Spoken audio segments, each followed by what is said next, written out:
A very pleasant evening to all sons and daughters of Yoruba land all over the world, wherever we may be. My name is Sheyi Adesoya, and I bring you greetings from the city of Philadelphia. This is a rejoinder to Mr. Tony Nnadi's notes of direction on the Yoruba petition to United Nations. In a statement released by NINAS today, 16th of March, 2022, I had the opportunity of listening to a Facebook program aired by Oduduwa TV Radio today, 16th March 2022. However, for want of time and of course for some obvious reasons, I had to log out.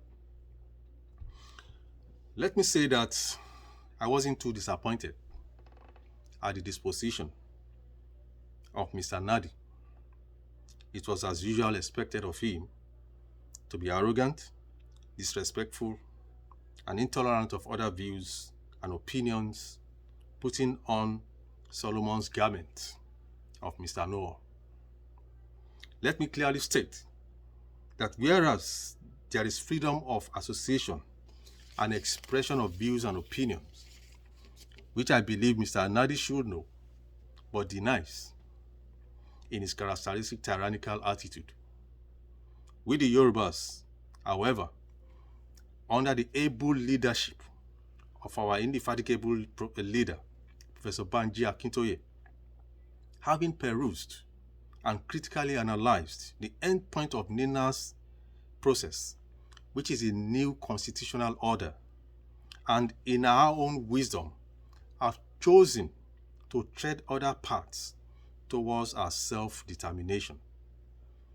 According to Mr. Nnadi, in his press statement released today, and I quote an excerpt from it, "Every step taken by any of the components, as any of the NINA's components, in repudiation of the Union of Nigeria or its constitution will be welcomed, and this will include petitions to the UN or any of its organs. One therefore wonders why he is vehemently fighting tooth and nail against our process of getting 5 million signatories for our petition, which he claims to believe in. May I remind Mr. Nnadi that the Yoruba people are no longer a member of NINAS, and as such, do not know in what capacity he dishes out his orders. Or may I ask if Mr. Nnadi's statement was an advice, a counsel, or was still an intimidation of the Yoruba people? You will have expected Mr. Nnadi and NINAS to channel their energy against the ongoing constitutional amendment, where arrangements have been concluded to finally take over indigenous people's lands, while everyone, including NINAS and Tony, look on or towards other direction. Rather than channel their energy towards the process which we have decided to take towards our self-determination. Is it not questionable that Mr. Nnadi continues to vent his anger on our chosen path while attempting to lord himself over more than 50 million Yorubas? No thanks to gullible Yorubas who continue to give him patronage, seeing him as their only Solomon and their Messiah, while these elements think less of their revered and cerebral leaders. Enough is enough.